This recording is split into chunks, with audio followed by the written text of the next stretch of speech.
Voici les 3 business les plus rentables. J'ai un 4e en bonus et le 4e en rapport avec les 3. Les 3 premiers sont des leviers puissants qui vont te permettre comme ça d'aller plus rapidement au 4e. Donc reste jusqu'au bout de la vidéo afin de pouvoir bénéficier du 4e, la 4e idée de business. Donc, salut, si tu me découvres pour la première fois, je m'appelle Thierry Toukou. Sur la chaîne, je parle d'entrepreneuriat, je parle d'investissement. Le but de la chaîne est ici afin de valoriser et de vulgariser les produits du terroir africain.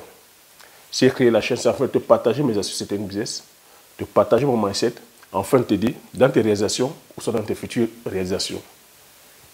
Je suis entrepreneur agricole sur les spéculations telles que le poivre du Cameroun, comme nous appelé poivre de Pendja, qui a reçu son label indication géographique protégée en 2013. Sur la culture du palmier à huile, sur la culture du Risnendon et l'outil, comme nous appelé API ou Soignansa.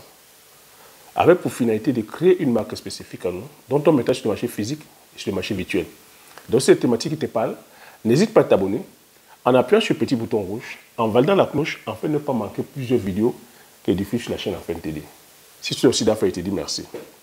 Donc, petite parenthèse, pour tout ce qui concerne les formations, comme je te l'ai mentionné, si tu es intéressé par tout ce qui est formation, tu marques sous la barre des commentaires, je suis intéressé par telle formation, tu stipules. Et je mettrai les formations d'ici l'année prochaine sur tout ce qui est culture du poivrier, culture du palmier à huile, l'élevage de poulets de poules locales, et sur l'agroforesterie aussi. Donc, à toi de mentionner sur la barre de commentaires par le type de formation, c'est-à-dire quoi, à laquelle tu es plutôt intéressé. Donc, sans plus tarder, je vais me lancer dans le vif du sujet. Et je vais partager ici avec toi trois business, les 3 business les plus rentables. Donc, avant de rentrer dans le vif du sujet, je vais te demander ici, comme j'ai mentionné là-haut, que ça nécessite la formation, ça nécessite la connaissance. Si tu as cliqué sur la vidéo, c'est bien. Donc, les 3 idées de business que je vais partager ici avec toi vont nécessiter que tu te formes, que tu t'entoures des experts. Et c'est des idées de business qui sont rentables. Pourquoi? Parce que c'est des idées de business qui sont sur des business essentiels. Il faut comprendre ici que un business est rentable du moment où c'est un business qui est essentiel. C'est un business qui résout un besoin. Il faut comprendre ici que le besoin ici, c'est une nécessité. Donc, il ne faut pas confondre un besoin et une envie. On a besoin de se nourrir pour vivre. On a besoin, c'est-à-dire que de boire de l'eau pour ne pas être déshydraté. Mais on peut avoir besoin de prendre une bière. On peut avoir besoin, on peut avoir envie de prendre une bière. On peut avoir envie de prendre le jus. Ce ne sont pas des besoins. Mais on a besoin impérativement de s'hydrater, de boire de l'eau. On a besoin de se nourrir. Donc tu commences à voir là où je t'amène. Donc si tu veux te lancer en business, tu dois te poser la question, est-ce que ton business, c'est un business essentiel? Est-ce que ton business, c'est un besoin? Est-ce que ton business résout un problème réel? Est-ce que c'est un business qui se consomme tous les jours? C'est un business consommé par une large masse de la population? Est-ce que c'est un business qui est pérenne? C'est un business qui dure dans le temps? Est-ce que c'est un business qu'on peut scaler? Est-ce que c'est un business générationnel? Est-ce que c'est un business qui crée de la richesse? Est-ce que c'est un business que tu peux transmettre? Est-ce que c'est un business qu'on achète tous les jours? Voilà autant de questions qu'il faudrait se poser. Et si tu es justement, si ton business se trouve à cette position-là, c'est le jackpot. Donc, le premier business ici que je vais te demander de te lancer, c'est le business dans le domaine de l'agriculture. L'agriculture, peu importe les spéculations ici, une fois où tu as ciblé, c'est-à-dire que la demande de ton marché, le besoin du marché, une fois où tu maîtrises ta zone agroécologique, une fois où tu t'es bien formé, à partir du moment où tu as la bonne semence, tu te lances, c'est le jackpot. L'agriculture ici, c'est un business qui se calque sur le segment du besoin. On a besoin de se nourrir. Tu imagines, tu vas aller, peu importe l'écriture que tu vas produire ici, tu vas dans le maraîchage. Le maraîchage a l'avantage que ça ne demande pas beaucoup de moyens, ça rentre en production en très peu de... Le cycle est court, tu te formes, ça ne te demande pas beaucoup d'espace, tu peux commencer par le maraîchage. J'ai partagé avec toi des idées de business. Tu te formes, tu prends des formations. Tu peux faire la culture de la tomate, tu peux faire la culture du persil, de l'oignon, céleri, carottes, choux, laitue, piment, ainsi de suite. Tu fais ton maraîchage. Tu fais en culture intégrée, tu fais l'association de culture. Derrière, comme j'ai coutume à te dire, tu passes la phase de transformation, le besoin y est. L'avantage est que tu peux commencer petit, avec l'agriculture, tu peux commencer petit, et dans 1 an, 2 ans, agrandir l'espace. Donc tu peux commencer dans le marché avec 2000 mètres carrés. Sur 1 an, tu te retrouves à faire 1 hectare. Tu peux aller sur les cultures vivrières. Je partage avec toi le manioc. Le manioc, tu commences avec 1 hectare de manioc. 1 an après, tu peux te retrouver avec 5 hectares. 2 ans après, tu peux te retrouver sur 10 hectares. Et tu vois en ce moment l'actualité. Le manioc aujourd'hui, avec le manioc, on a comme ça plusieurs produits dérivés. On a le bobolor, on a le chikwang, on a le mitumba, on a le miondo, on a le futu, on a la tcheke, on a le plakali, on a le mitumba. Nous avons comme ça, on va à la phase, on a le gari, le tapioca, on a le watafufu. Si on va à la phase de transformation industrielle, on a la farine. En ce moment, la farine, tu es au courant de la crise sur les céréales et la crise en termes de farine de blé que nous sommes en train de vivre. Le manioc, voilà, tu as dit voilà, une culture ultra rentable qui peut venir comme ça pallier justement aux carences que nous avons en termes de farine de blé. Donc le manioc, tu peux faire de la liqueur, le manioc, tu peux faire la bière de manioc. Avec le manioc, on a le col de l'amidon. On peut aussi faire de la colle. Avec les peaux de manioc, on peut faire de la farine consommable aussi. On peut aussi, c'est-à-dire que justement, faire des biogaz. Donc tu vois que le manioc, rien qu'avec le manioc, on a comme ça plusieurs produits dérivés. Et depuis 2 ans, je partage avec toi sur justement, je veux dire, l'intérêt que tu auras, à aller produire le manioc. Ça peut être le manioc ici, ça peut être les pommes de terre, ça peut être le plantain, banane plantain, tiens, avec 1 hectare, tu produis des bananes plantain, tu passes à la phase de transformation, tu vas faire tes chips. Rien qu'en faisant tes chips, tu peux gagner autant de millions. Et sur 1 hectare, saison d'après, que tu peux passer sur 10 hectares. Parce que la magie, que l'agriculture, c'est quoi? C'est que tu peux toi-même produire tes boutures. Ton champ de banane plantain va te produire des rejets. Avec ces rejets, tu pourras comme ça implémenter même 10 hectares.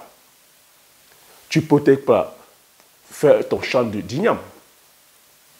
Pareil, l'igname aussi, tu passes à la phase de transformation. Tu peux faire ton champ de sorgho, tu peux faire ton champ de mil. Tu vois, avec l'agriculture, il y a énormément comme ça d'avantages à se lancer à l'agriculture. Deuxième business, c'est l'élevage. L'élevage aussi, pareil. Même stratégie. J'ai partagé avec toi aussi comme ça plusieurs, je vais dire, diversité d'élevage. Tu peux commencer avec ton élevage de poules de village. Dieu merci, aujourd'hui vous êtes plusieurs à justement avoir l'engouement sur cet élevage-là. J'ai partagé avec vous les bienfaits. L'avantage, c'est que tu peux commencer petit. Tu peux commencer avec tes 10 poules de village, 2 coqs, et au bout de 2 ans, tu te retrouves leader de ce secteur-là. Ça ne te demande pas beaucoup d'argent pour commencer. Tu peux commencer modestement, comme je dis, et tu fais ta petite cabane, tu fais un enclos pour éviter que ça divague, éviter que les prédateurs rentrent dans l'enclos. Tu les élèves avec ce que tu as dans la main. Ça peut être le manioc écrasé, ça peut être la patate écrasée, ça peut être le maïs que tu donnes, ça peut être le sorgho, ça peut être le mil. Mais l'avantage, c'est que tu les laisses vraiment se balader tel que à dans la clôture. Tu les laisses se balader, tu les laisses aller gambader, aller gratter. Tu peux faire un coin compost où ça viendra manger, c'est-à-dire qu'on a justement les micro-organismes. Je t'ai expliqué comment aussi élever les vers de farine. Tu peux élever les asticots afin de pouvoir nourrir tes poules avec. C'est des protéines énormes. J'ai partagé avec toi sur l'élevage de la pintade. Tu peux faire ton élevage de pintade. Tu peux faire ton élevage de dinde. Tu peux faire ton élevage de porc. Tu peux faire ton élevage ici de chèvre. Tu peux faire ton élevage de canard. Ça a l'avantage que, en faisant l'élevage, si tu passes à la phase de transformation, c'est des business essentiels. C'est des business sur lesquels il y a le besoin. On a besoin, c'est-à-dire que de la protéine animale. L'Afrique est en carence en termes de protéine animale. L'Afrique est en carence en termes d'alimentation. Ce sont des business essentiels. C'est des business où il y a le besoin. On a besoin de manger tous les jours. On a besoin de se nourrir tous les jours. Donc, quatrième business. Le troisième business, c'est la pêche. La pêche aussi, pareil. Il y a un besoin énorme en termes de protéines de poissons. Tu imagines le nombre de protéines de poissons qu'on importe chaque année en termes de kilos ou en termes de tonnage, c'est des milliers et des milliers de tonnes. Et en termes de conversion, c'est des milliards de francs CFA qu'on dépense chaque année à aller importer les poissons. Donc tu vois, c'est un business sur lequel si tu te lances, tu peux commencer déjà à faire ta pisciculture en faisant les étangs. J'ai partagé aussi avec toi les stratégies où tu peux carrément aussi envisager acheter les bateaux pour aller pêcher. Il y a aussi, c'est-à-dire que justement les cages flottantes où on peut aller, on a des lacs, on a des rivières, on a des fleuves. La technologie aujourd'hui, on l'a. Tu vas faire des cages flottantes pour pouvoir avoir beaucoup plus de poissons et les poissons de qualité, des poissons qui ne sont pas, je vais dire, nourris ou traités. Lorsque tu vas faire des cages flottantes, ça veut dire que tu vas pêcher tes poissons, c'est-à-dire que voilà, en eau, c'est-à-dire que naturelle. Ça évite beaucoup de maladies parce que c'est des eaux qui ne sont pas chargées. Donc, si tu es resté jusqu'au bout de la vidéo, je vais partager avec toi le quatrième business aussi rentable. Le quatrième business aussi rentable, c'est l'immobilier. Oui, l'immobilier. Tu vois que l'immobilier, pourquoi je l'ai mis en quatrième? Je mets le numéro en quatrième parce qu'en Afrique, présentement, l'immobilier, ça demande des sommes conséquentes. Et en ce moment, ce n'est pas encore très bien structuré. Les banques n'accompagnent pas. Et tu vois que quand tu commences le business, tu ne peux pas commencer le business directement de l'immobilier et dire que tu vas les gagner. Parce que si tu veux gagner, il faudrait que tu sois bien positionné, que ton terrain, que tu fasses acquisition sur des terrains qui sont bien situés. Et les terrains bien situés aujourd'hui, c'est dans les grandes villes, les centres-villes. Et pour toucher un terrain bien situé aujourd'hui, c'est en termes de centaines de millions de francs CFA. Et pour aller construire, c'est-à-dire un bien rentable, c'est en termes aussi de centaines de millions de francs CFA. Et la rentabilité, maintenant, ce n'est pas en un an, ce n'est pas en 2 ans, ce n'est pas en 3 ans. La rentabilité, c'est en termes de plusieurs années. Donc tu comprends donc pourquoi j'ai mis que le business de l'immobilier en quatrième, parce que lorsque tu te vas te lancer en élevage, en agriculture, en pisciculture, ce sont des business comme ça, c'est-à-dire que rentables, qui sont rentables rapidement, qui vont te générer, c'est-à-dire un max de revenus, qui vont te permettre aujourd'hui comme ça d'avoir un fonds, un capital, afin de pouvoir maintenant investir en immobilier. Parce que lorsque tu vas maintenant investir en immobilier, c'est pour sécuriser tes biens. Le but n'est pas ici de venir t'enrichir rapidement. C'est de sécuriser tes biens parce que lorsque tu vas gagner en agriculture, en élevage, en pêche, le but ici, ce n'est pas d'aller faire dormir ton argent en banque. Il faudrait que ton argent travaille. Et il faudrait plutôt sécuriser ton argent. Et la pierre, l'immobilier, c'est-à-dire que c'est un bien qui te permet de sécuriser tes actifs, de créer les patrimoines. Parce que tu sais que lorsque tu gardes l'argent en banque, en ce moment, tu vois ce que nous sommes en train de vivre. On vit l'inflation. Ton argent qui dort en banque perd de la valeur. Donc, pour ne pas faire perdre de la valeur à ton argent, tu vas maintenant investir en immobilier. Et tu sais qu'en immobilier, la pierre prend de la valeur année après année.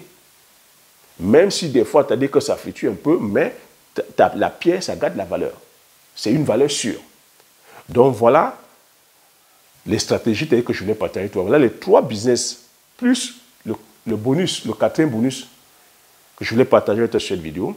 J'espère que tu as aimé, j'espère que tu as appris des choses. Si tu as aimé, laisse un like, laisse-moi des commentaires. Je me ferai plaisir de lire. Partage massivement la vidéo autour de toi afin que vous soyez comme ça plusieurs à bénéficier de ces stratégies d'investissement. Abonne-toi si tu n'es pas encore abonné, afin de pouvoir faire grandir la communauté des visionnaires. Comme j'ai coutume à dire, l'information c'est la connaissance c'est la richesse. Une fois que tu as ces informations, tu appliques tes stratégies et tu passes à l'action massivement afin d'impacter ta vie et impacter la vie de tous ceux qui t'entourent. Sur ce, je te dis merci, à la prochaine vidéo. Ciao.